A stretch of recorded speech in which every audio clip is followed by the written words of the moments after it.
शुभ संध्या सभी को। आप सभी का आईएफपीएच के दैनिक अंतर्राष्ट्रीय हिंदी वेबिनार में स्वागत है। हमारे आज के मेहमान और वक्ता हैं डॉक्टर हरलीन कौर। डॉक्टर हरलीन कौर एक प्रतिभाशाली होम्योपैथिक शोधकर्ता और चिकित्सक हैं।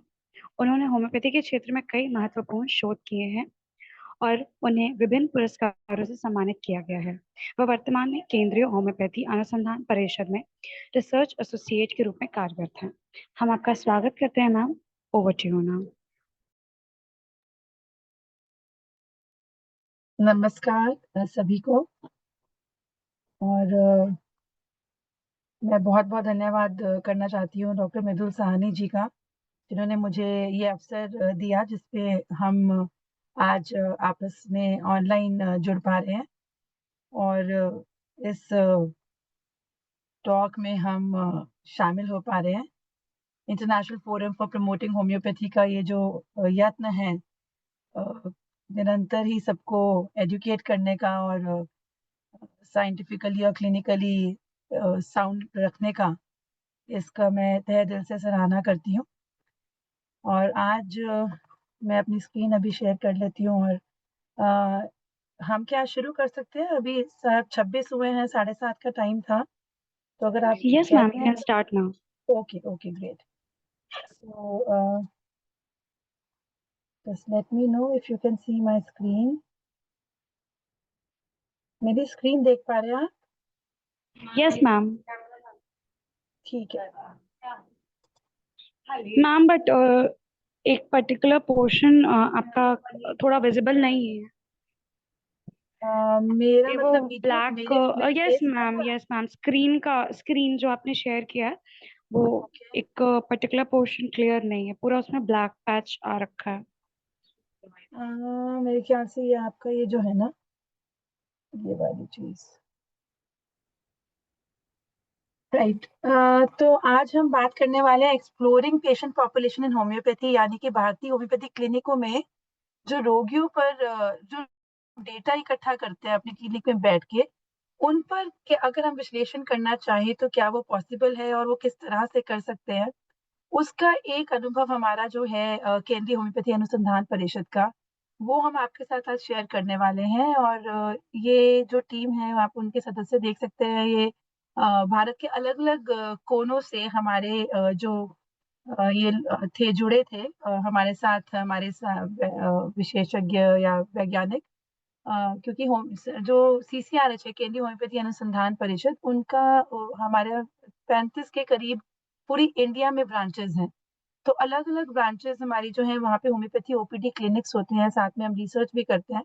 तो वहाँ के सेंटर्स में जो वैज्ञानिक थे हमारे, उन्होंने साथ में इस स्टडी में भाग लिया। और हमने सिर्फ ये देखना था कि बस जो हमारे पास होम्योपैथी क्लिनिक में पेशेंट आ रहे हैं, तो वो जो पेशेंट है, क्या हम उनका जो डेटा है आम तौर पे जो ओपीडी में आता है, उनके डेटा का कुछ एनालिसिस पॉसिबल है क्या? तो उसके लिए ये छोटा सा हमारा अनुभव रहा, जो आज मैं आपके साथ साझा करने वाली हूँ।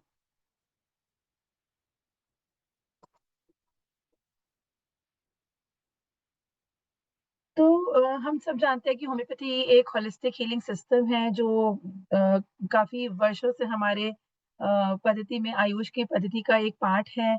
और हमें पता है कि होम्योपैथी जितना पॉपुलर है, जितना पॉजिटिव इम्पैक्ट पूरे वर्ल्ड में कर रहा है लोगों की हेल्थ के लिए, उतना ही हमें आए दिन साइंटिफिक कम्युनिटी जो है हमें क्वेश्चन भी करती है।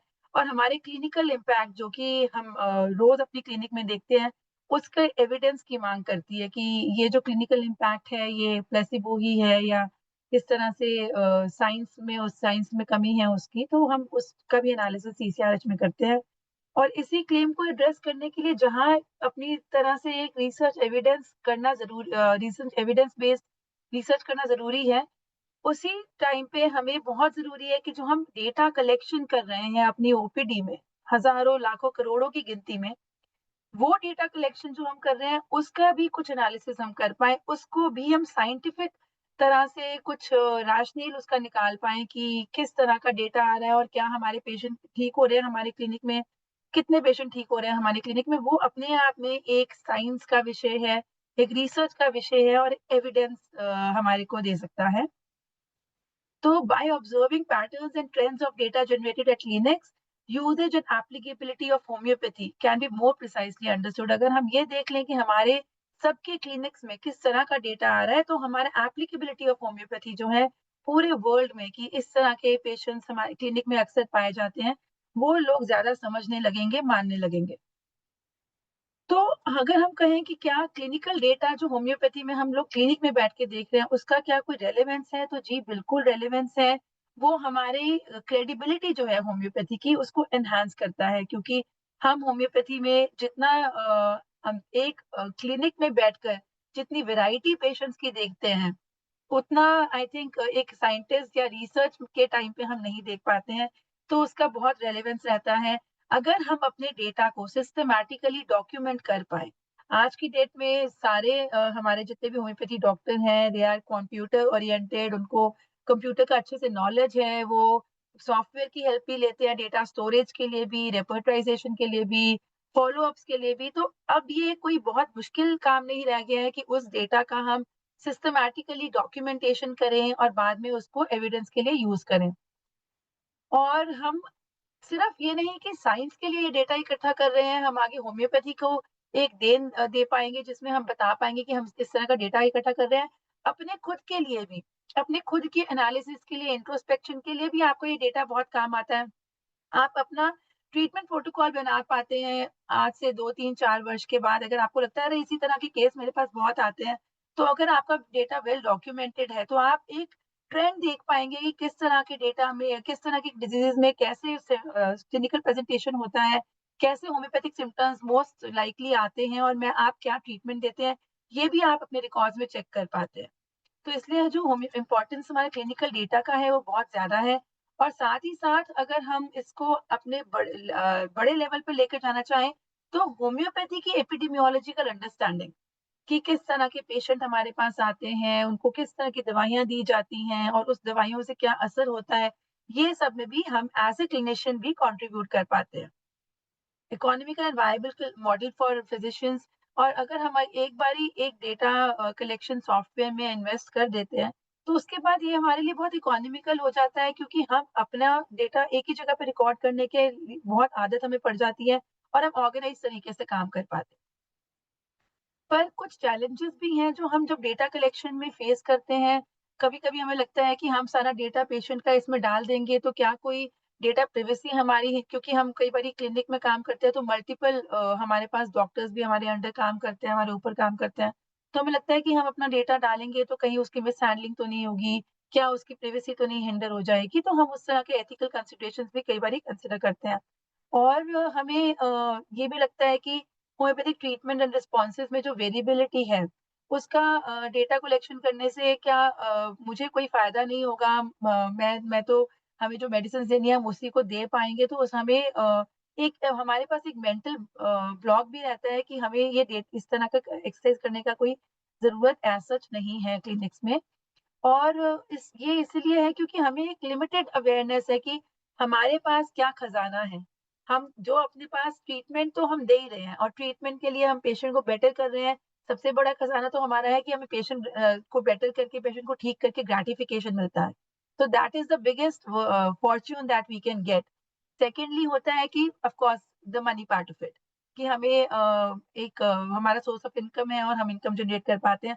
तो हमें लगता है उससे ओवर एंड अबव हमें क्या मिल जाएगा अगर हम डेटा कलेक्शन कंप्यूटराइज़ करेंगे या इस तरह का कोई भी सॉफ्टवेयर यूज़ करेंगे जिससे एनालिसिस पॉसिबल है, तो हमारा कहीं न कहीं वो एक लिमिटेशन है because we don't know, we are not aware कि क्या कर पाते हैं हम इस डेटा से, जो आज मैं आपको दिखाऊँगी। तो ये जो छोटी-सी हमारी डेटा कलेक्शन एक्सरसाइज़ थी उसमें हमारा सिर्फ़ इतना एम था कि हम जो डेटा पेशेंट्स का क्लिनिक में अक्रॉस हमने इसमें 18 सेंटर्स लिए थे, तो उन सेंटर्स में जो डेटा आ रहा है, उस सेंटर्स में किस तरह का डेटा आ रहा है और क्या हम उससे कोई ट्रीटमेंट के लिए आउटलाइन निकाल सकते हैं कि क्या सीसीआरएच में सॉरी 14 सेंटर्स में किस तरह का डेटा आ रहा है, ये हमारा स्टडी ऑब्जेक्टिव था। और हमने जितने भी पेशेंट्स को हमने इसमें लिया उनका डेटा जो है वो डॉक्यूमेंट ही एनोनिमसली किया। आपके भी अब पेशेंट जितने आते हैं क्लिनिक्स में भी अगर आते हैं तो एक आप उनका एक ज़रूर एक रजिस्ट्रेशन नंबर होता है।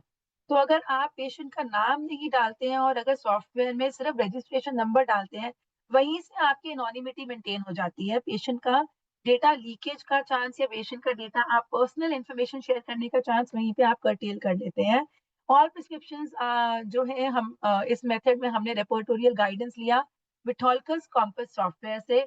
ये अभी तक विश्व का एकमात्र सॉफ्टवेयर है जिसमें आपको अपना एनालिसिस तो मिलता है केस का, मगर आप जो डेटा उसमें डालते हैं, उसका ग्लोबल लेवल पे एनालिसिस किया जाता है।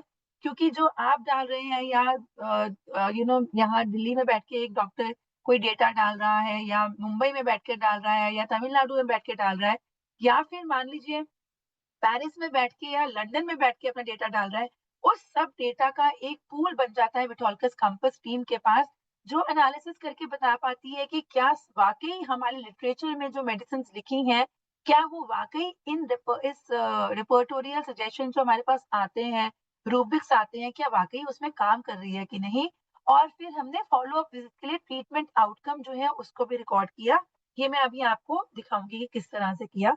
तो ये एक रेट्रोस्पेक्टिव एनालिसिस था जिसमें हम पहले डेटा डालते चले गए, साथ में कोई एनालिसिस नहीं था। जब हमें डेटा की का रिकॉर्डिंग का पीरियड खत्म हो गया, हमने इसको 1 साल का पीरियड रखा था। उसके बाद हमने रेट्रोस्पेक्टिवली डेटा को एनालिसिस किया था। तो हमने उसमें क्या-क्या हम ढूँढ पाए, पेशेंट के डेमोग्राफिक्स कैसे पेशेंट है, किस एज के पेशेंट हैं, जेंडर क्या है, follow up with this patient कितने होम्योपैथी के जो पेशेंट्स हैं जनरली कितने फ़ॉलो-अप्स देते हैं 2, 3, 4, 10 इस तरह से हम एनालिसिस कर पाएँ। कौन-सी डिसीज़ेज़ के हैं, मॉर्बिडिटी प्रोफ़ाइल क्या होता है उनका। जनरली हम क्लिनिक में रूब्रिक्स कौन से यूज़ करते हैं, मेडिसिन्स कौन से प्रिस्क्राइब करते हैं और कितना इम्प्रूवमेंट हम अपनी क्लिनिक में बैठ के कर पाते हैं। ये हमारे एनालिसिस फैक्टर्स थे। आप ये देख सकते हैं, ये 14 सेंटर्स हैं जहाँ पे हमने ये वाले ओपीडीज़ का डेटा कलेक्शन किया था। और मैं बार-बार होम्योपैथी ओपीडीज़ इसलिए बोल रही हूँ क्योंकि ये एक रिसर्च बेस्ड अप्रोच नहीं थी। हम जनरली जैसे क्लिनिक में बैठ के अपने पेशेंट्स देखते हैं, उसी तरह से यहाँ सब 14 के 14 सेंटर्स में हमें दिन में एटलीस्ट 50 से 100 पेशेंट हम देखते हैं, हमारे साइंटिस्ट देखते हैं, ओपीडी में बैठ के जनरल ओपीडी। तो आप ये अगर हमें हमारे भी क्लिनिशियंस ने, हमारे साइंटिस्ट ने बहुत बोला था कि हम जब हमें सिर्फ एक पेशेंट के साथ 5 ही मिनट देने हैं, तो हम सॉफ्टवेयर नहीं यूज़ कर सकते, हम डेटा रिकॉर्डिंग साथ में नहीं कर सकते। आज मैं आपको साथ में लाइव डेमोंस्ट्रेट करूँगी कि किस तरह से साथ के साथ विटोल्कस कंपास में डेटा डालना पॉसिबल है, उसको आपको अलग से कोई ये पेपरलेस आपकी एंट्री हो जाती है and you don't need to really spend extra time to do this kind of entry in the software. तो हमने क्या किया था, ये हमारे पास पेशेंट्स 2811 पेशेंट्स हमारे पास रहे इस पीरियड के दौरान, जिसमें से नए पेशेंट का ही डेटा हमने एनालिसिस किया, जो कि अराउंड 2400 थे और उनमें से जो है इवैल्यूएशन जो जिनको हमने प्रिस्क्राइब किया। कई बारी ऐसा हुआ कि हमने डेटा तो अपना सॉफ्टवेयर में डाला, बट प्रिस्क्रिप्शन हमने नहीं एंटर किया। इस तरह से हमारी कुछ गलतियाँ हुई, जिसकी वजह से हमारे पास 2200 का करीब डेटा वैसा रह गया। और इनिशियल हमने जब प्रिस्क्राइब प्लेसिबो किया होगा, वो भी हमने एंट्रीज को इग्नोर करा। तो हमने ये जो आपके टोटल आप देख पा रहे हैं 3491 प्रिस्क्रिप्शंस, जिसमें कि फॉलो अप प्रिस्क्रिप्शंस भी मेंशन्ड है। First visit to follow up prescriptions total 3491 prescription का एनालिसिस आज मैं आपके साथ शेयर करूंगी। और इनमें से जो आप देख पा रहे हैं 2100 केसेस में से हमारे पास ये जो है एटलीस्ट एक फ़ॉलो अप वाले 868 केसेज़ थे और टोटल 1600 केसेज़ का हमारे पास फ़ॉलो अप भी रहा, which is about 50% of cases did give us some follow ups. तो ये पार्टिसिपेंट्स को हमने जेंडर और comprise patients of any gender जो ओपीडीज़ में आ रहे थे, हमने उनको इस स्टडी का पार्ट बनाया। उनको हमने बस इतना बताया कि आपका डेटा एनोनिमाइज़ तरीके से एनालिसिस के लिए इस्तेमाल किया जाएगा, इतना उनको इन्फॉर्म किया गया।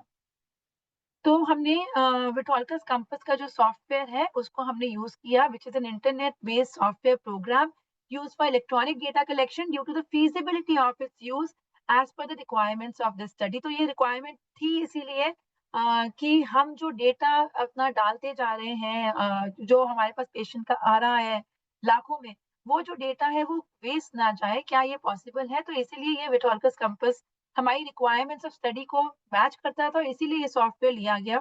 और all recording in the VC software were done with unique patient serial numbers, नाम कहीं यूज़ नहीं किए गए थे।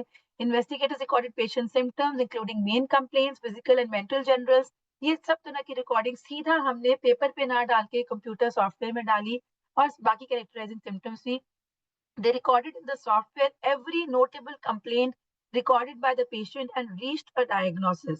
तो ये जो डायग्नोसिस है ये सॉफ्टवेयर आपको ICD-11 यानी कि इंटरनेशनल क्लासिफिकेशन ऑफ डिजीजेस का 11th वर्जन जो है उस वर्जन में आपको डिजीज डायग्नोसिस अगर आप डालेंगे तो वो सजेशन भी देता है कि ये ICD-11 अगर मान लीजिए माइग्रेन है तो ये ICD-11 कोड ये है माइग्रेन का, ये भी सॉफ्टवेयर में आपको सजेशन मिलता है। However, prescriptions were based on repertorial suggestion resulting from totality, which included both individualizing and pathological symptoms. तो हमने जो यहाँ repertorial totality से prescription लिया, वो हमारा सिर्फ pathological या सिर्फ characteristic symptoms नहीं थे, उसका totality था। और each symptom was recorded along with its degree of intensity. ये एक खूबी है इस सॉफ्टवेयर की कि आप जब रूब्रिक लिखते हैं तो आपको वो प्रॉम्प्ट देता है कि आप बताइए कि 0 से 4 के बीच में उसको ये कितना इंटेंसिटी का ये सिम्पटम है। मान लीजिए अगर आप कह रहे हैं कि उसको थ्रॉबिंग पेन इन हेड है, तो थ्रॉबिंग पेन कितना इंटेंस है? 0 टू 4 की डिग्री में बताइए।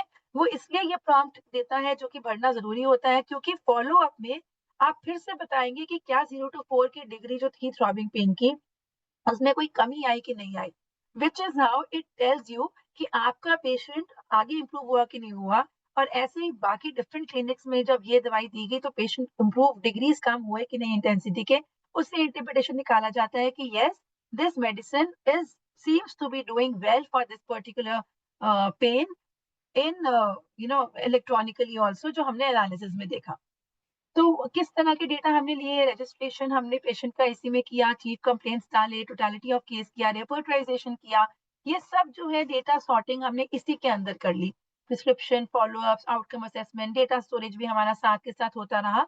और हमने इन्वेस्टिगेटर्स को क्या फ्लेक्सिबिलिटी दी कि आप प्रिस्क्रिप्शन मेथड्स अलग अलग होते हैं उसके कि कौन सा प्रिस्क्रिप्शन मेथड यूज करना चाहते हैं, रेपर्टराइजेशन मेथड कौन सा यूज करना चाहते हैं। हालांकि इस एनालिसिस के लिए हमने सजेस्ट ये किया था कि आप रेपर्टाइजेशन मेथड जो है वो डिफरेंशियल एनालिसिस का यूज करिए जिसमें एआई, हम बात करते हैं ना कि आर्टिफिशियल इंटेलिजेंस आज की दुनिया में बहुत बड़ी बात है, मगर होम्योपैथी में तो आर्टिफिशियल इंटेलिजेंस उस दिन आ गई थी जिस दिन कंप्यूटराइज हमारे सॉफ्टवेयर आए थे।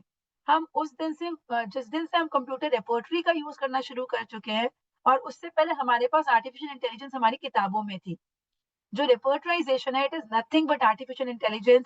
रिपीटेडली हम जो हमारे स्टॉलवर्ट्स ने देखा कि ये वाले सिम्टम में ये दवाइयां काम करती हैं, उन्होंने उसी को उसी के बेसिस पे रिपर्टराइजेशन बुक्स बनाई और उसी के बेसिस पे आज हम अपने सॉफ्टवेयर यूज करते हैं। तो homeopathy was way ahead of times in terms of artificial intelligence, and if there is one software which is still way ahead of times in terms of medical software is Vitolcus Compass, because it is actually also telling you कि ये software कि आगे आप अगर prescription कर रहे हैं तो वो सजेस्ट करेगा कि आप इस अपने प्रिस्क्रिप्शन को या अपने जो आपने टोटालिटी लिया उसको कैसे इम्प्रूव कर सकते हैं, वो सजेशन भी आपको देता है। ये आप आगे अभी देखेंगे, मैं आपको फिजिकली डेमोन्स्ट्रेट करने वाली हूँ इस चीज को। और ये जो है प्रिस्क्रिप्शन फीडबैक है, जब आप फॉलो अप लेते हैं, जैसे आपको मैंने बताया कि वो डिग्री इंसिस्ट करता है कि आप कौन सी डिग्री में ये वाला इंटेंसिटी देख रहे हैं सिम्टम का। उसी तरह से जब आप फॉलो अप पहला फॉलो अप से लेकर कितने भी फॉलो अप डालते हैं तो फिजिशियन को प्रॉम्प्ट देता है कि आप ये बताइए कि आपको ओवरऑल क्या लग रहा है कि आपकी रेमेडी ने लार्ज इंप्रूवमेंट किया, मॉडरेट इंप्रूवमेंट किया, स्मॉल इंप्रूवमेंट किया या कोई इफेक्ट नहीं किया, या उसका कोई अलग ही असर आपने देखा।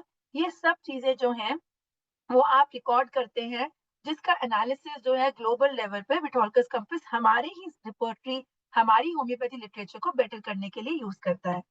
तो even if you are not doing a data collection for yourself, you are still contributing to the science of homeopathy because of the analysis that Vitolcus Compass is doing at the back end. इस तरह का एक मैं जो आपको बता रही थी कि प्रॉम्प्ट आता है डिग्री का, ये एक आपको एक एग्जांपल मैं दिखा रही हूँ एक केस का, जिसमें अगर हमने रेक्टम कॉन्स्टिपेशन बोला तो वो आपको इसमें बताएगा कि आप डिग्री बताइए कि कौन सा कॉन्स्टिपेशन, कितनी डिग्री का कॉन्स्टिपेशन पेशेंट रिपोर्ट कर रहा है। This is how you have to enter every degree, which is a unique feature of this software. अब हमारा पेशेंट देखिए 2172 पेशेंट था, उसमें से हमने प्रिस्क्रिप्शन, मैंने जैसे आपको पहले बताया 3491 प्रिस्क्रिप्शन पे हमने एनालिसिस किया और फॉलो अप टोटल हमें मिले 1628। अ, एक सेकंड जी।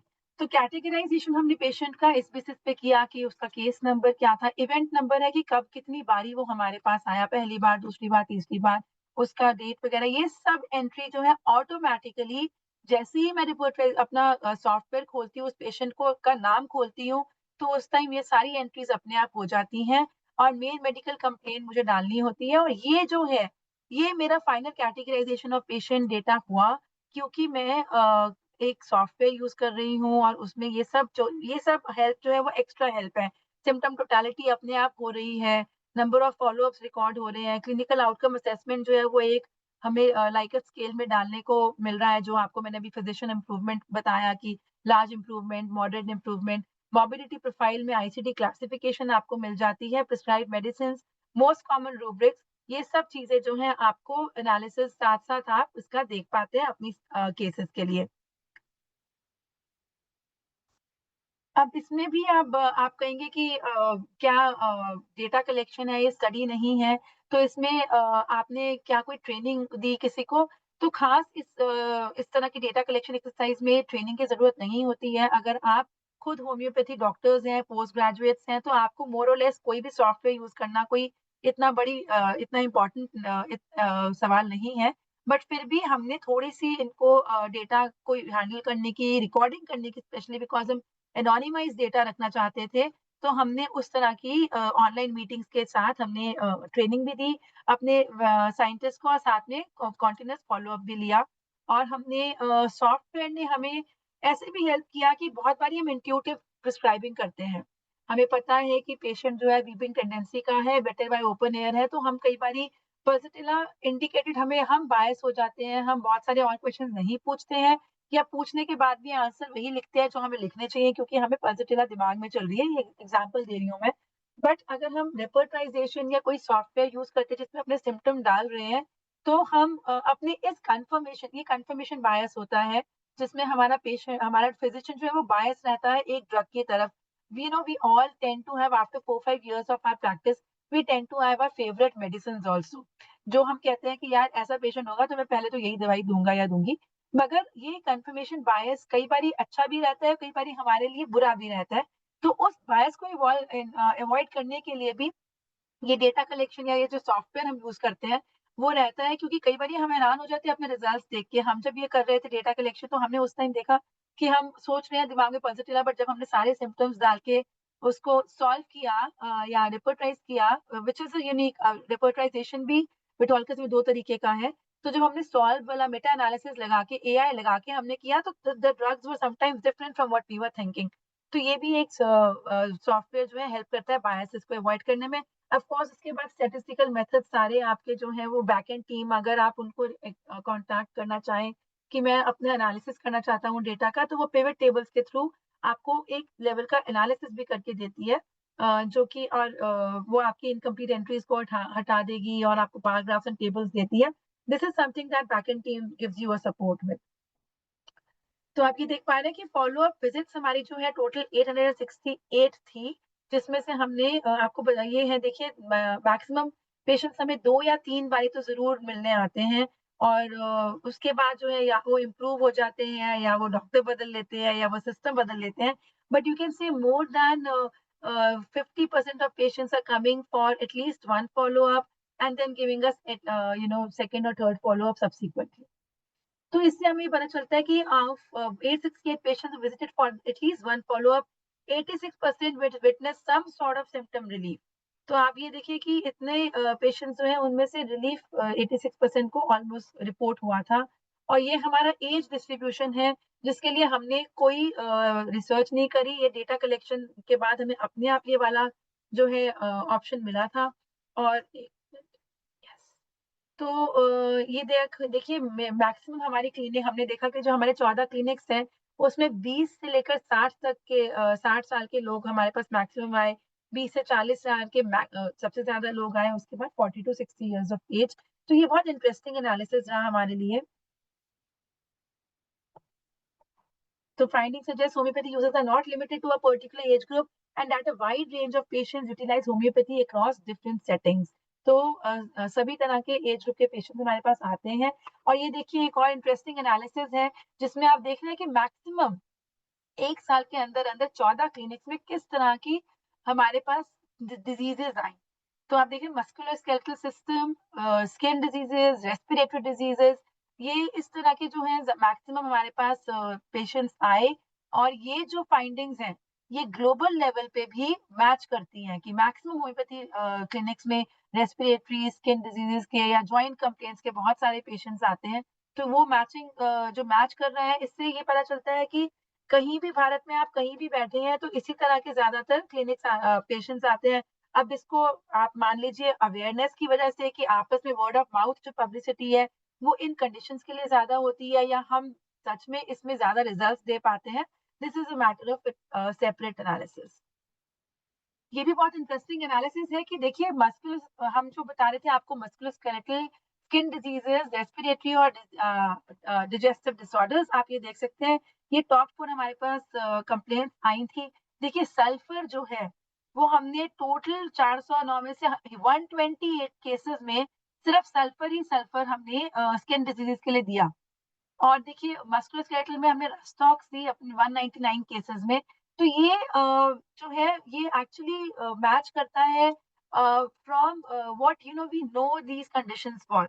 तो एक होता है कि हमें एक बात मालूम है और एक होता है कि हमें साइंटिफिकली भी या स्टैटिस्टिकली भी अब ये बात वेरीफाई हम कर चुके हैं कि हमारे सल्फर के बहुत सारे केसेस हमारे फिजिशियन सल्फर देते हैं स्किन डिजीज में, सक्सेसफुली देते हैं, स्टॉक्स देते हैं। और 53 देखिए आप फास्फोरस जो है वो रेस्पिरेटरी केसेस में 53 टाइम्स दिया गया, रेस्पिरेटरी में आर्सेनिक दिया गया। तो ये अपने आप में बहुत इंटरेस्टिंग एनालिसिस का पार्ट बन जाता है। And this is again very interesting to see कि इंडिया में हमने ये स्टडी जो है नॉर्थ में करी, साउथ में करी, सब जगह पे ऑल पार्ट्स ऑफ इंडिया में हमारे सेंटर्स थे, जो 14 सेंटर्स की मैं बात कर रही हूँ। और हमने देखा कि इंडिया में हमें मीठा खाने से कोई नहीं रोक सकता और हमें स्पाइसी खाने से कोई नहीं रोक सकता। It was a very interesting finding. And अभी बैक इन स्कॉटलैंड अभी फैकल्टी ऑफ होम्योपैथी का जो इवेंट हुआ था उसमें भी मैंने ये वाली स्टडी को प्रेजेंट किया था।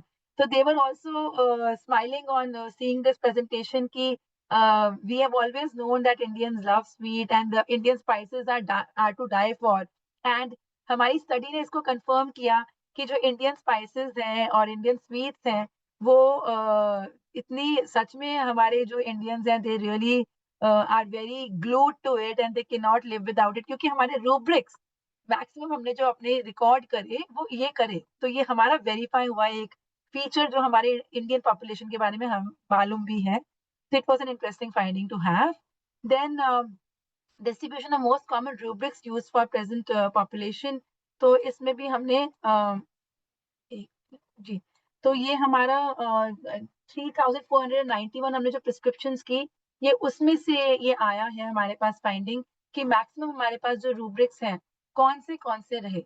तो आप देखिए ये बहुत इंटरेस्टिंग है कि सल्फर जो है हमने जो हम स्वीट डिजायर की बात कर रहे हैं, तो 18% हमारे data population out of 3491 follow-ups prescriptions that we made या the times that patients came, 18% हमने स्वीट डिजायर के रूब्रिक रिकॉर्ड किया और सल्फर में 10% हमने किया, रस्टॉक्स में और 14% हमने किया नाट्रिम्योर में, and so on and so fourth.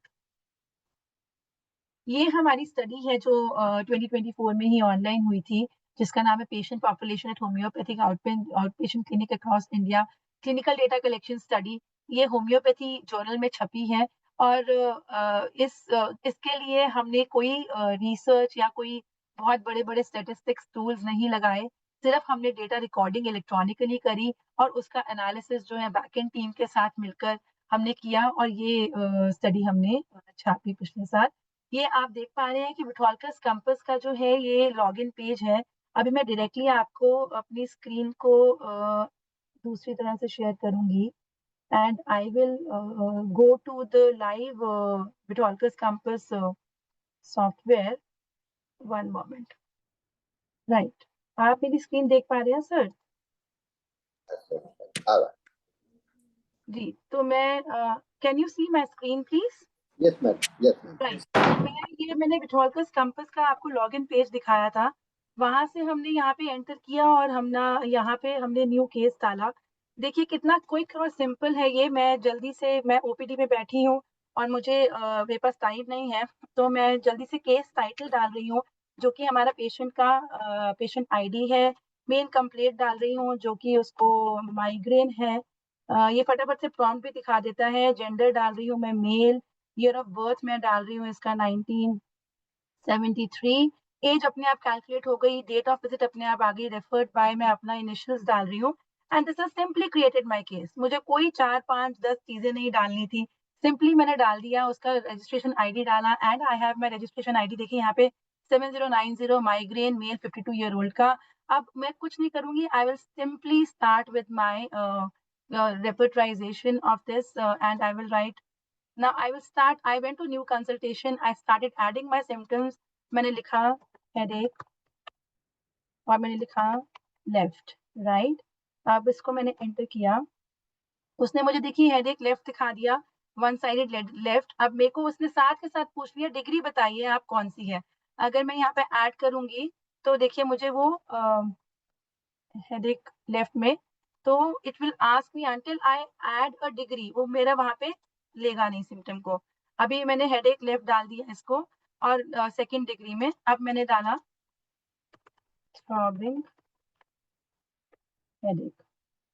इसको मैंने एंटर किया, थ्रॉबिंग हेडेक को यहाँ ले लिया, हेडेक पेन थ्रॉबिंग। एंड इसके बाद इसने मुझे बोला आप इस पे जाइए पल्सेटिंग बीटिंग पे, और यहाँ पे उसने मुझे डिग्री पूछी। मैंने 3 डिग्री डाल दी। उसने मुझे टिक मार्क दिखाया कि ये मैंने सिम्टम को ऐड कर लिया है। अब हम जाएंगे लेट्स से एंग्री पेशेंट है मेरा, एंगर इजीली, तो ये एंग्री पे हमने लिया माइंड एंगर। अब इस पे हमने डिग्री डाल दी 2, राइट। तो ये हमारा 2 हो गया। अगर आपने चेक करना तो देखिए ये सिम्टम ऑलरेडी एग्जिस्ट बताता है। इसके बाद मैंने बोल दिया डिजायर कोल्ड, डिजायर कोल्ड डाल दिया मैंने। अब देखिए इसमें desire food and drinks cold फटाफट से आ गया। मैंने इसमें 2 का डिग्री डाल दिया and then I want to say sleep restless, restless sleep मैंने डाली। यहाँ से इसमें स्लीप रेस्टलेस मुझे पूछा कौन सी डिग्री में डालेंगे, 3 ले लिया हमने। और फिर मैं साथ में एक और फिजिकल जनरल डाल देती हूँ, कॉन्स्टिपेशन। ना this is something that you are asking patient and again साथ साथ में आप पूछ रहे हैं और साथ साथ में उसको रिकॉर्ड कर रहे हैं कि आपकी कॉन्स्टिपेशन है, किस तरह का आपका स्टूल है या जैसे भी डिफिकल्ट स्टूल। अब इसमें मान लीजिए हम इसको फिर से 2 ले लेते हैं एंड नाउ हम इसको, अब देखिए मेरे पास 2 ऑप्शन है यहाँ पे, एक है सॉल्व के, एक है flat repertorization. Flat repertorization is equal to any repertorization या that you do in any software जिसमें एआई, जिसमें विटोल्कस कंपास की बैक एंड टीम का एनालिसिस जो है, जिसको मेटा एनालिसिस बोलते हैं, उसके इंस्पिरेशंस नहीं आएंगे, उसके इंप्रेशंस नहीं आएंगे।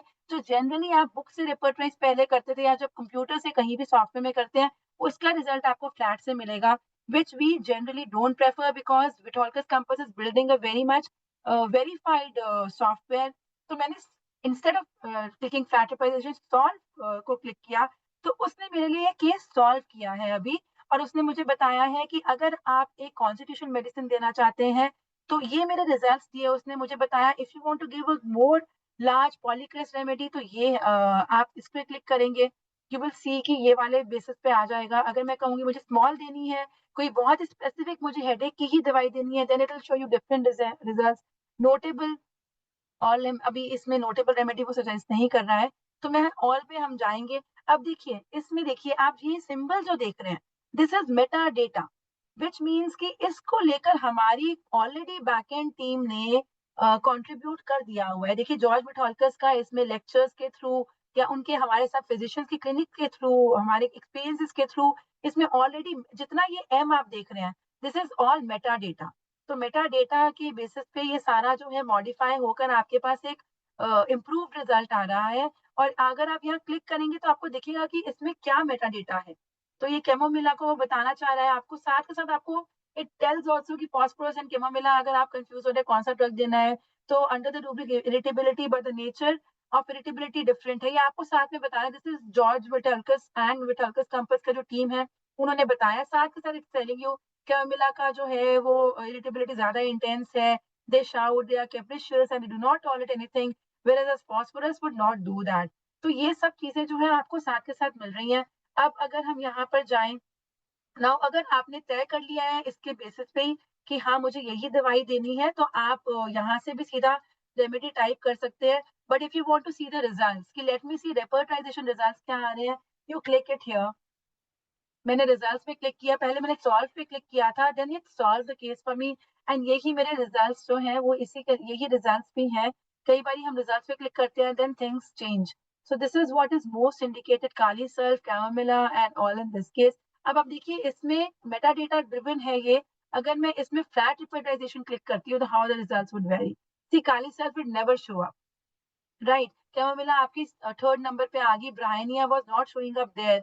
तो ये डिफरेंस है in differential analysis based metadata, AI based analysis and your general regular flat repertorization, दोनों ऑप्शंस हैं।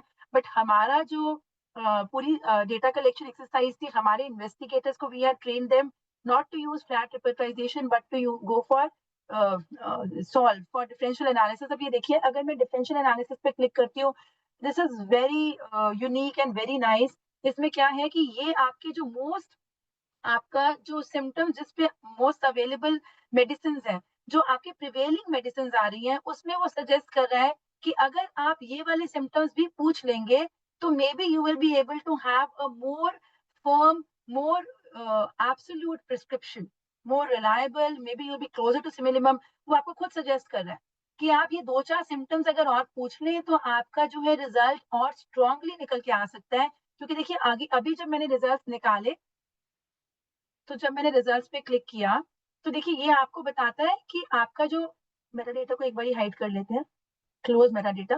देखिए result is unclear, it is saying result is unclear, क्योंकि आपके रिजल्ट जो है इसी के बेसिस पे ज्यादा डिपेंडेंट है। The case is highly dependent on the following rubrics. तो इसमें उसको बहुत स्पेसिफिक जो है चीज नहीं मिल रही है, एक मेंटल सिम्टम है और ये है। तो इसलिए हम इसको, वो बताता है डिफरेंशियल एनालिसिस में how you can make it better. और अगर आपको लग रहा है कि जैसे ही आपने डिफरेंशियल एनालिसिस क्लिक किया, यहीं से आप पेशेंट को पूछिए, आपको खुली हवा में अच्छा लगता है या नहीं, यहीं से पूछ लीजिए, ये सिम्टम आपका सीधा ऐड हो जाएगा। आपको हेडेक, प्रेशर कर्सर से आराम मिलता है, तो आप इसमें अगर वो कहेगा यस, तो आपका यहाँ आप इंक्लूड कर लीजिए। माइंड में अगर आपका बिहेवियर या फूड एंड ड्रिंक्स को लेकर, या pain, over sensitive to pain, इस तरह के अगर आपने सिम्टम्स ऐड करने हैं, या कोई और ड्रग को लेकर अगर आपके दिमाग में कोई सिम्टम आ रहा है, तो दैट ऑल्सो, जैसे अगर आपके दिमाग में एक बेलेडोना की ड्रग आ रही है, आपको वेरीफाई करना है, then also you can add the symptoms from here. अब आप वो सिम्टम्स आपके जो आपने वेरीफाई करने के लिए दोबारा पूछिए, उसके बाद आपने फिर से सॉल्व यूज किया, देखिए अभी आपकी ड्रग जो है चाइना आ गई, और ये देखिए रिजल्ट इज क्लियर। जैसे ही हमने दो चार सिम्टम्स और वेरीफाइंग वाले डाले जो उसने मुझे सजेस्ट किए थे कि अगर आप ये और कंफर्म कर सकते हैं, तो कितनी देर में आपकी दवाई आ गई, less than 5 minutes में you had your data recorded, you had your medicine। Now मुझे I am pretty much convinced with the symptoms, and I would say let me give China, and sorry, it will just give you China, जैसे आप डालते हैं तो it will give you 2 symptoms। China official analysis मैंने डाल दिया, और मैं यहाँ प्रिस्क्रिप्शन डिटेल्स डाल दूंगी। 200, oh sorry, yes, 200C and thrice daily 1 week। So this is how, and मैं यहाँ पे प्रिस्क्रिप्शन को सेव कर लूंगी, आई एक्सेप्ट। तो ये मेरा जो है डेटा देखिए रिकॉर्ड हो गया कि ये जो आपका 7090 माइग्रेन का केस था, उसका एनालिसिस आपने किया था इस डेट को, और इस डेट को ही प्रिस्क्रिप्शन दिया था। कई बार होता है एनालिसिस हम करते हैं, प्रिस्क्रिप्शन हम नेक्स्ट फॉलोअप में देते हैं, तो उस केस में आपका ये डेट अपने आप चेंज हो जाएगी। Whenever you have to do now, अब देखिए मैं फॉलोअप में जाऊंगी, न्यू कंसल्टेशन फॉलोअप, वो मुझसे पहले ही पूछ लेगा आपने ये जो बताया था, आप उसका पूछिए डिग्री क्या है, क्या हेडेक बढ़ गया, क्या वो कम हो गया, किस तरह से रहा। ऑफ कोर्स कुछ चीजें हैं जैसे फूड ड्रिंक्स, अगर कोल्ड ड्रिंक्स आ रहा था वो अभी भी उसका वैसे ही रहेगा, तो it need not change, but you can always tell. Sleep उसकी थोड़ी सी बेटर हो गई क्या, रेक्टम कॉन्स्टिपेशन उसका रिलीव हो गया।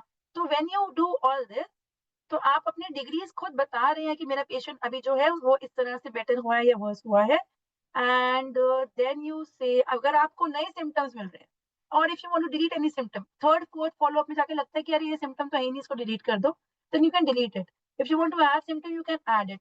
तो इस तरह से करके अगर आप दोबारा से जाएंगे and you are done with this, proceed to analysis. देखिए यहाँ proceed to analysis.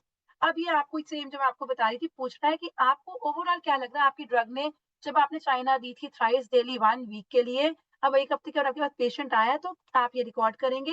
It is necessitating you कि आप ये डालें, नहीं तो आपको वो एनालिसिस में प्रोसीड नहीं करना पाएगा, विच इज गुड आपके लिए भी और डेटा सिस्टम हमारी खुद की एविडेंस बेसिस के लिए भी। एंड वो फिर आपको पूछ रहे हैं कि कोई एग्रीवेशन, हम लोग अपना एग्रीवेशन रिकॉर्ड नहीं करते, तो sometime we should do that also. Small improvement हुआ, कैसा हुआ, ये सब हम डालते हैं। Then it will allow me to proceed to analysis. और अब वो मुझे कह रहे हैं कि ये आपके सिम्टम्स हैं, आप एक बार फिर देखिए आपको करना है उसको चेंज या कुछ करना है। आई से नहीं, तो देखिए अभी मेरी ड्रग जो है कैमोमिला आ गई चाइना से, क्योंकि अभी जो है उसमें मैंने इरिटेबिलिटी को हाई डाला, बाकी चीजों को कम कर दिया, तो ये सब चीजें करके रिजल्ट उसको उसने बोला क्लियर है। If I want to still add something I can go to differential analysis and do the same. तो इस तरह से this is a very interesting exercise that we were able to prove कि digital recording of our homeopathy cases is possible. I'll just stop sharing this. I guess I have to go to the conclusion slide. ये हर बार stop sharing में थोड़ा सा problem करता है. One moment. I'll go to my slide now for the conclusion. And yes. So in the end, I want to say homeopathy is prescribed in CCH outpatient clinics for a wide range of ailments in people across India with some degree of clinical improvement, जो कि हमें most cases में मिलती है. Large scale systematic data collection such as this, useful information about the use and clinical value of homeopathy in India can be recorded to build a substantive nationwide data inventory for homeopathy over time. In homeopathic practice, the process of detailed history case taking, case analysis, and individualization based selection of a medicine is an elaborate one, right? Recording these details electronically in a standardized format can save time as well as enrich the homeopathy data pool through retrospective analysis of the recorded data. The learnings as well as the findings from this study can be a valuable source of information for subsequent data collection studies in homeopathy, including growing a substantive nationwide data inventory for outpatient and inpatient across India. This is my team, and you can connect with us on our social media pages with CCRH. ये doctor Manchanda का vision था basically कि हमारा जो इतना लाखों का data है that should not go in drain. And that time when the study was conceived, he was our director general. तो उनके थ्रू हमने ये स्टडी को इनिशिएट किया था, and you can see the team of scientists of CCRH over here. And that's about it. And thank you so much for having me. So it's over Thank from you, my ma'am. side. Now we can have any questions if there are any. Sir, can you remove your? Yeah, now it's okay. So beautiful presentations, ma'am.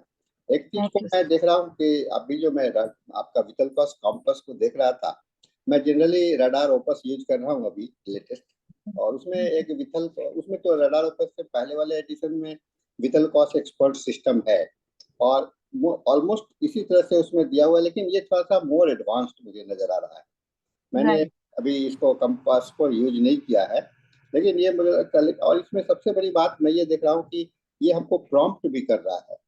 बिल्कुल इस जी बीच में sir. मैं सबसे request करूंगा जिनको कुछ questions हो तो क्या चैट बॉक्स में आप टाइप कर लें. तो मैडम ये बहुत ही एक्सपर्ट हैं, आप जानते होंगे, और इनके जो एक CCRH के जो जर्नल निकलते हैं जो कि वर्ल्ड के सबसे बेस्ट और ओनली होम्योपैथिक जर्नल है जो कि स्टैंडर्ड जर्नल माना जाता है, उसके ये चीफ एडिटर है. तो मैं मैडम से आज हमारे बीच में आई है, ये हम लोगों के लिए बहुत बड़ा हम लोगों का सौभाग्य है, और मैं इनसे प्रभावित इसलिए हुई हूँ कि इन्होंने एक जो भी ये बात करती हैं सबके अंदर में एक ऑब्जेक्टिव होता है और एक टू द पॉइंट्स बात करती है. हाँ, तो मैं बता रहा था मैडम कि आज के समय में एक मैं जो हम लोग के लिए सबसे बड़ा चुनौती ये है कि हम डाटा कैसे कलेक्ट करें, ये सबसे बड़ी चुनौती है. और ऐसा अक्सर हम लोग इस चुनौती में हम मैक्सिमम होम्योपैथ में भी, चूंकि बिहार में बिलोंग करता हूँ और बहुत सारे क्लिनिक से ऑर्गेनाइजेशंस को मैंने देखा, इवन ओपीडी एट हम लोग अपने कॉलेजेस में देखे, तो बच्चे लोगों को डाटा कलेक्शंस का इम्पोर्टेंस नजर नहीं आ रहा है। शायद उनको केस टेकिंग का प्रॉपर ट्रेनिंग नहीं है। ये एक फ्लॉज है हम लोग के साथ में। दूसरा चीज मैं देख रहा हूँ कि हम लोग को कभी कभी जब हम लोग किसी केस में अटक जाते हैं, कठिनाई होती है, तो लगता है कि मैं किससे पूछूं, किससे सवाल करूं। तो मुझे जुगल किशोर जी का, आपको याद होगा डॉक्टर जुगल किशोर, जो कि सेंट्रल काउंसिल ऑफ होम्योपैथी के फर्स्ट प्रेसिडेंट थे, तो उनके एक रिमार्क्स मैंने बहुत अच्छा पढ़ा। उन्होंने कहा था कि consulting A repertory is more better than consulting an expert. आप ऑनलाइन कर, और मैंने उस जमाने में, मैं उस समय में काफी यंग था, काफी ये अपने और मेरी मुलाकात भी जुगल किशोर जी से बहुत बार हुई है, लेकिन बाद में एक बार वो शायद संजोग से पटना आए थे, तो मेरे घर पर भी वो आ गए थे और मुझे उन्होंने काफी इस बातों को बताया कि आप बैठो तो क्लिनिक में अपना एक सॉफ्टवेयर को ऑन करो, और तब से लेकर के आज तक मैं जब भी क्लिनिक में आता हूँ तो पेशेंट आने के पहले ही से मेरे सॉफ्टवेयर ऑन हो जाते हैं। और इससे क्या होता है कि मुझे मदद मिलता है। मैं इस बात को इसलिए शेयर कर रहा हूँ कि सभी खास करके नए जनरेशन के फिजिशियंस को ये एक मुद्दा होता है। व्हाट्सएप पर मैं अक्सर ये क्वेश्चन सुना करता हूँ कि सर इसके लिए क्या दवा है, इसके लिए क्या दवा है। मुझे बड़ा अजीब लगता है कि ये सवाल ये क्यों कर रहे हैं इस तरह से। शायद उनको इस बीमारी के लिए दवाई की खोज है कि आदमी के लिए किसी मनुष्य के लिए दवा की खोज करनी है। इस बात से आज तक वो क्यों नहीं थे वाकिफ हुए। ये हम लोगों के लिए अच्छे चैलेंजिंग विषय है होम्योपैथी को सर्वाइव करने के लिए। ये तो मेरा एक ऑब्जर्वेशन मैंने बताया। दूसरा, मैं थोड़ा सा आपसे इस कंपास पर कुछ पूछना चाहूँगा। हम लोगों के मैथमेटिका का जो डाइवर्सिटी है आप देख रही हैं मेरा, एक तो लार्ज रेमेडीज है जिससे कि बहुत सारे रूब्रिक्स हैं, जैसे सल्फर है, नक्सोमिका है। कुछ रेमेडीज मीडियम है ग्रुप के हैं जिसके कि उससे कुछ कम है, और रेयर रेमेडी भी है। तो रेयर रेमेडी का बहुत ही बराबर प्रेजेंटेशन नहीं हो रहा है। जब हम रिपोर्टराइज करते हैं तो अक्सर स्टूडेंट लोग कहते हैं कि सर हम लोग को तो रेयर रेमेडी कभी भी रिपोर्टराइज में नहीं आता है। तो इस पर थोड़ा सा आप प्रकाश डालेंगे तो थोड़ा सा अच्छा रहेगा। चलिए कोई बात नहीं है, लेकिन आज का प्रेजेंटेशन हम लोगों के लिए बहुत आई ओपनर है। इन्होंने जो पॉपुलेशन बेस्ड स्टडी किया, ज्वाइन करने की कोशिश कर रही हैं मैम, तब तक हम लोग बात करते हैं। इसने कोई सवाल अभी तक नहीं किया। देखिए, हमको ये हमारे लिए सबसे बड़ा होम्योपैथी के लिए चैलेंज है कि आप अपने आप को सही कॉन्फिडेंस आपको किसी भी प्रिस्क्राइबिंग में हो। हम लोग कभी कभी अपने छोटे से ज्ञान के को सीमा मान करके वहाँ पर हम लोग कहते हैं कि यही दवा होगा, यही दवा होगा। लेकिन जब आप देखे आप कैसे मैडम ने एक केस को जो सॉल्व कर रही थे, तो उसमें चाइना निकल करके आया, उसके बाद में उसका फॉलो अप में कैमोमिला निकल करके आया। तो ये चूंकि वो तो एक सैम्पल केस था, लेकिन एक्चुअल केस में भी इस तरह से आपको होते हैं, एक्चुअल केस में भी। और अगर आप रिपोर्टरी को यूज करने का, खास करके ऑनलाइन यूज करने का आदत डालिएगा, तो आपको शायद इसके साथ में बहुत ही अच्छा जानकारी, अच्छा सपोर्ट मिलेगा, और आपके क्लिनिकल एविडेंस में, क्लिनिकल प्रैक्टिस में आपके रोग को ठीक करने के में आपको बहुत ज़्यादा मदद मिलेगा।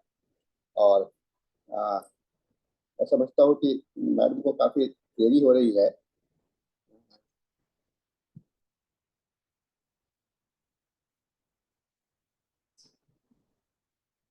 लगता डिस्कनेक्टेड है, नेटवर्क की प्रॉब्लम। Okay, no problem. किन्हीं को कुछ शेयर करना हो तो बोल सकते हैं।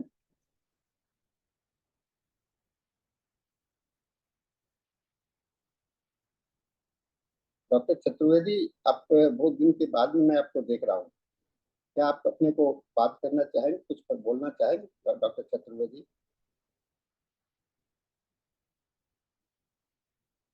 आप अनम्यूट कर सकते हैं डॉक्टर चतुर्वेदी, मैंने आपको अनम्यूट का बटन कर दिया है।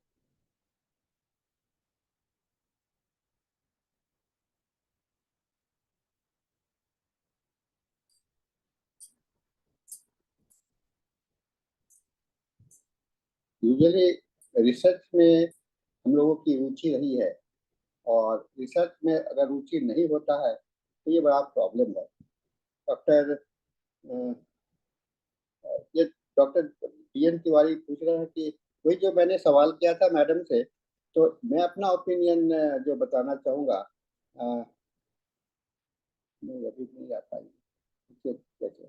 हाँ, मैं अपना ओपिनियन बताना चाहूँगा। यूज ऑफ सिंगल रूब्रिक्स, मैंने एक रूब्रिक्स में एक ही दवा है, उसको जस्टिफाई करने के लिए आपको थोड़ा सा पेशेंट में और केस को डिटेल्स स्टडी करना पड़ेगा। कभी कभी ऐसा होता है कि हम लोग को कोई एक ऐसा रूब्रिक्स मिल जाता है, एक ऐसा सिम्टम्स मिल जाता है जिसमें मैडम आ चुकी है, मैं तो 2 मिनट में करता हूँ। तो उस समय में हम लोग बहुत एक्साइटेड हो जाते हैं, लेकिन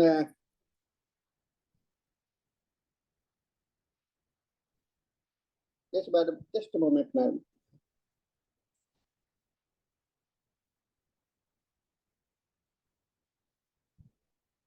Ma'am, you can unmute now. Right, sir. I'm really sorry, sir. ये log out Yeah, हो I गया got. था, I was taking some understand. installation and all. Really हाँ, sorry. वही- सर आपका सवाल था, मैंने सुन लिया था कि हाँ, जो है स्मॉल रेमेडीज हमारी और यही सवाल मैम एक क्वेश्चंस में भी आ चुका है। हाँ हाँ सर, नहीं बहुत ही इंटरेस्टिंग सवाल है और बहुत ऑब्वियस सा सवाल है सर। कई बार हम चाहते हैं कि हम पेशेंट को एक स्मॉल रेमेडी देखें, स्पेसिफिक रेमेडी देखें, हम रिजल्ट दे दें 1 हफ्ते में 10 दिन में उसको ठीक थोड़ा इंप्रूवमेंट दे दें, then we will move on to constitutional medicine. और हम जब रिपोर्टराइज करते हैं तो हमें सारी लार्ज रेमेडीज मिलती हैं, तो वो स्मॉल रेमेडीज का जो रोल है वो हमारा कहीं ना कहीं इग्नोर हो जाता है, निग्लेक्ट हो जाता है। वही सर मैं जब अभी दिखा रही थी कि विटोल्कस कैंपस में बहुत ही ब्यूटीफुल एक फीचर है that you can go for only small remedies, small medicine. अगर आप जाएंगे उस पे वो ओवरऑल आपको एक रेपर्टराइजेशन देता है, फिर आपको लार्ज रेमेडीज देता है। अगर आपको कॉन्स्टिट्यूशनल ट्रीटमेंट देना चाह रहे हैं आप और पॉलीक्रेस देना चाह रहे हैं, it is an option for going for small remedies also, जिसमें सिर्फ वो स्पेसिफिक एक्शन की दवाई सजेस्ट करता है, which is I don't think present in other cases जहाँ पे हम रिपोर्टराइजेशन करते हैं और हम उसको स्मॉल रेमेडीज को नहीं ढूंढ पाते हैं उनको, तो हमें फिर से वो बोरिक में आके या बहुत स्पेसिफिक जो मेडिसिन है उनको जाके पढ़ना पड़ता है। We can't remember all the small remedies right, तो हमें उनको जाके जो हमें याद होती है, जो किसी ने हमें सजेस्ट कर दिया, हम उसको पढ़ते हैं वेदर दिस इज इंडिकेटेड और नॉट, या हम कोई एक रूब्रिक में उसका नाम देखते हैं तो हम उस दवाई को वहां जाके पढ़ते हैं। But with Vithoulkas compass it is possible sir कि हम उसको स्मॉल रेमेडीज का एक collection, as many as 5-6 remedies का कलेक्शन हमें मिलता है कि इसमें से कोई दवाई आप देना चाहते हैं अगर स्पेसिफिक एक्शन के लिए, तो वो भी आप दे सकते हैं। तो that is also very beautiful feature sir. तो बेसिकली हम we were not also aware of all these features जब हमने सोचा कि हम डेटा एनालिसिस करना चाहते हैं। we actually purchase Vitolcus Compass only so that we can analyze हमारा डेटा, जो हमारा डेटा आएगा उसका एनालिसिस और कोई भी सॉफ्टवेयर नहीं करता है। But when we were using it we found so many more beautiful features. ये एक्चुअली डॉक्टर जॉर्ज विटोल्कस का एक कंट्रीब्यूशन भी है टू द साइंस वर्ल्ड की हम जो कर रहे हैं इतने सारे रिकॉर्डिंग जब आप सॉफ्टवेयर में अपना डाल ही रहे हैं सिस्टम में, सब फिजिशियंस डेटा एनालिसिस के लिए डालते हैं अपने केस एनालिसिस के लिए, तो उस सब सिस्टम का एक क्लाउड क्यों ना जनरेट किया जाए और वहां से क्यों ना एक हम देख के एक इंटेलिजेंस, आर्टिफिशियल इंटेलिजेंस क्रिएट करें जिसको फिर से यूज करा जाए वापस पूल में डालने के लिए। तो that is ma'am, thank you ma'am, बहुत अच्छा आप कहना। और मैं बहुत खुश हूँ कि इसके अंदर में रेयर रेमेडीज के लिए भी यहाँ पर ऑप्शंस है, और आज आर्टिफिशियल के जमाने में हम होम्योपैथ को थोड़ा सा और भी ज़्यादा इसका यूज करने का प्रयास करना चाहिए। मैडम आप आई हैं, हम लोग का बहुत अच्छा ज्ञान को बढ़ाया है। मैं आपका बहुत धन्यवाद देता हूँ, पूरे IFPH फोरम की तरफ से मैं आपको धन्यवाद देता हूँ। और इसके साथ में हम लोग का सेशन समाप्त भी हो रहा है। सभी ऑडियंस को भी मैं धन्यवाद देता हूँ, आपने बहुत पेशेंसली सुना। अब हम लोग इस सेशन को क्लोज करते हैं and we hand over the session to doctor Anjani for the English session. Thank you ma'am, thank you everyone. Thank you Over to you, Dr. Anjani. You can start your session now. I'm making you the host now, ma'am.